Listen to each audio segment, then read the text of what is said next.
It's a good one. I'll just watch this one. This is a short one. I don't know what this is. I haven't seen this yet. Okay, welcome to cancel culture.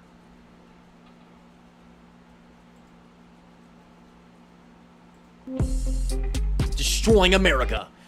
On. June Company's products announced that products would be rebranded. Look at how angry she is.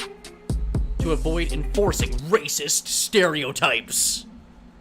Terrible. Horrible. What is this fucking music? These brands are no longer politically correct. Aunt Jemima. Yeah. Horrible. Your fucking syrup is gone. Don't get between a fucking conservative and this high fructose corn syrup. Don't do it. Because they will fucking, like, tear your goddamn jugular out. They need it.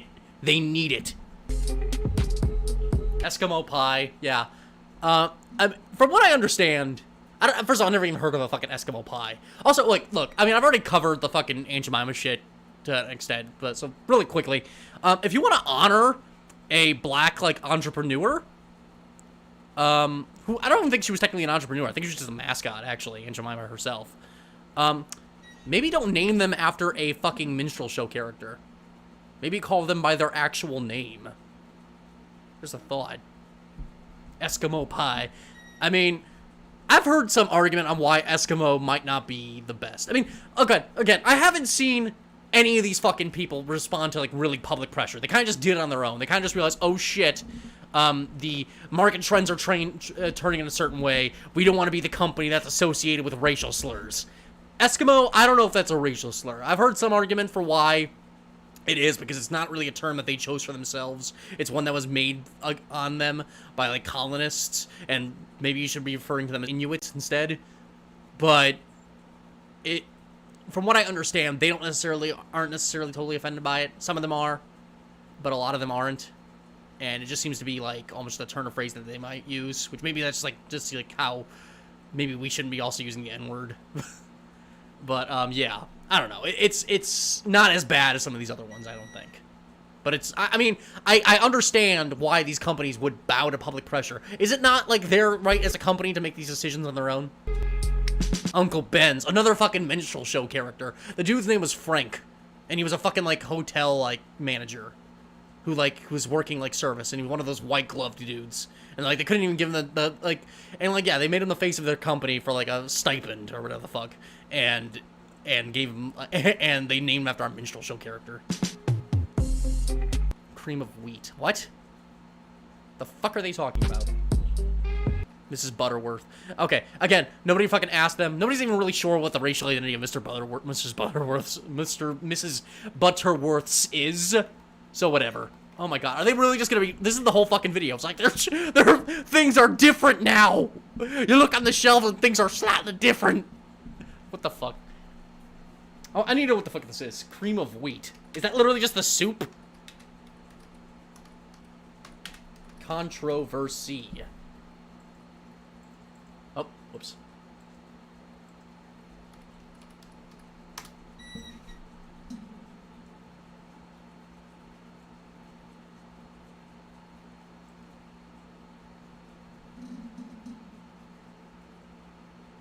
Okay, so there's a black guy in the label.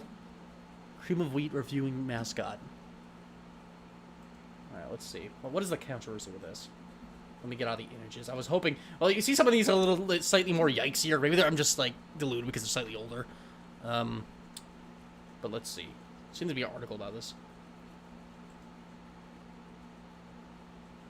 Oh, but yeah, no. Here I am. I call myself, you know, anti-corporate. Here I am defending corporations. Tisk, tisk, motherfucking tisk. Hold on. Cream of Wheat's Rastus is being called out over the character's name, which has historically been used as a derogatory way to refer to black men. Rastus. Yeah, just another instance of, like, just a random product on the shelf that just is associated with just a racial slur. And just because we kind of forgot about it. And these people are gonna, like, these are the fucking fights that they're fighting. These are the hills they're dying on. They don't really get, like, there's fucking, all this shit that's happening in the world, and this is, like, the top fucking concern of PragerU right now. Jesus Christ. Mrs. Buttersworth. temporarily moved the classic film Gone with the Wind from its streaming for like a couple of weeks. I think it's back already, actually. So they took it down because it was kind of one of those films that glorified the Confederacy. Oh, but it had some black actresses that were really that were nominated for their roles, and it's like, yeah, you know, it's a very respectful film. You know, obviously, but all that happened, they didn't erase the film from fucking history. They took it off their service, and they're adding like something from to the beginning. It's like, hey, look, some of these things might be a little fucking yikesy. Here's the context of the times. Enjoy the film. That's all that's happening. Paw Patrol. Yeah. I do like all these propaganda shows being taken down, honestly. So many fucking... I mean, Paw Patrol's probably not the best example of this. I've never seen an episode of Paw Patrol because, you know, I'm an adult and I watch adult movies. A lot of the criticism of... Like, honestly, I hate so many of the criticisms of these shows. They're probably going to talk about Cops in a second. Hold on. Yep. Cops and Live PD were also canceled. Cops and Live PD. Like, now this isn't exactly the example I was thinking of. I was thinking more like NCIS or CSI. But, those shows where cops, like, storm into, like, underprivileged communities, like, terrorizing, like, minorities and poor people over, like, little drug offenses with military-grade weapons, that instills, like, a fear in the populace. I mean, this isn't an original observation, but that's all that show does. I think, Bill Hicks said that's all that show does is instills fear in the populace. There's also a great joke I heard. What's his name? Eric Andre. Eric Andre was like, why the fuck does Cops have a Jamaican song in the beginning?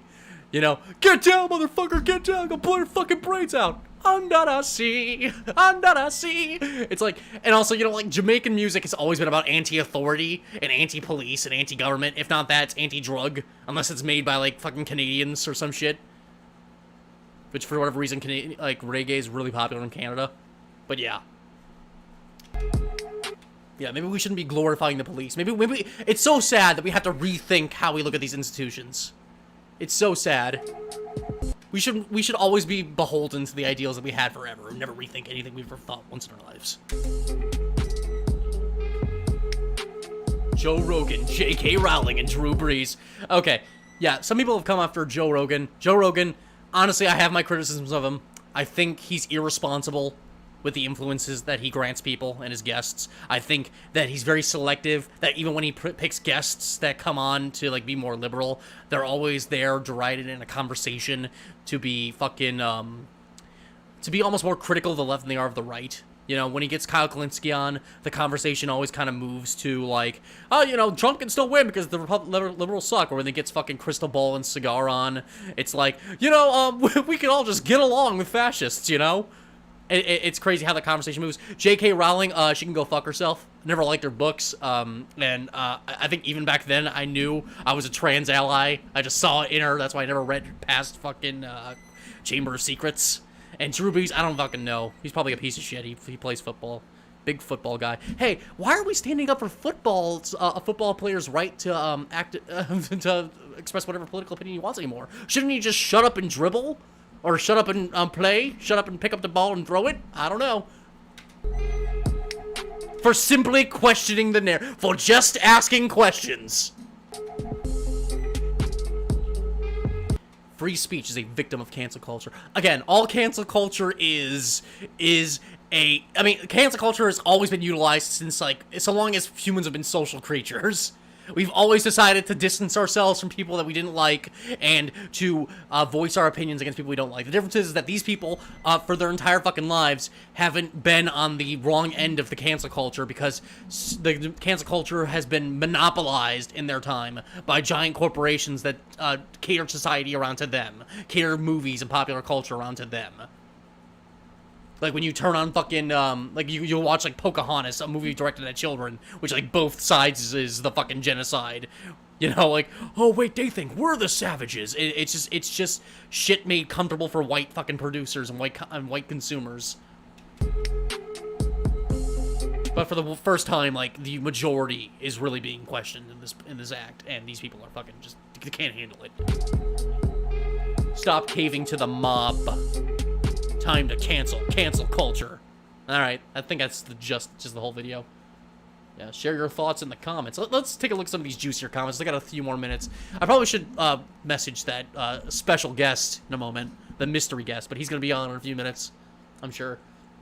Let's see what these geniuses have to say. Cancel culture is becoming a cancer for the society, This guy lives in a society. Healthcare not fair is his name. Political correctness is just fascism disguised. Yeah, you think George Carlin would agree with this, dude? You think George Carlin would, like, agree with, like, anything half these people have to say? Fuck no. Don't be afraid to question the narrative, even if they hate you. Okay. Just, like, just one fucking... The 3 dislikes are from an SJWs. Okay. Somebody should do a meme of the SJWs tearing down the pyramids since the Egyptians had slaves. Ooh. Oh, shit. Fucking got him. Yeah, the difference between, like, the pyramids and, say, like, a Confederate statue is that the pyramids is actually a site, you know? It's actually, like, where those incidents happened. It's, like, the equivalent of tearing down a Nazi statue versus tearing down Auschwitz. Like, one's actually covering up history. The other is just covering up I mean, not covering up, just destroying a fucking... monument to it, I guess. Hold on. Gotta call fucking our mystery guest. Who could he be? Gotta make sure he's up for this. Da-da-da-da-da.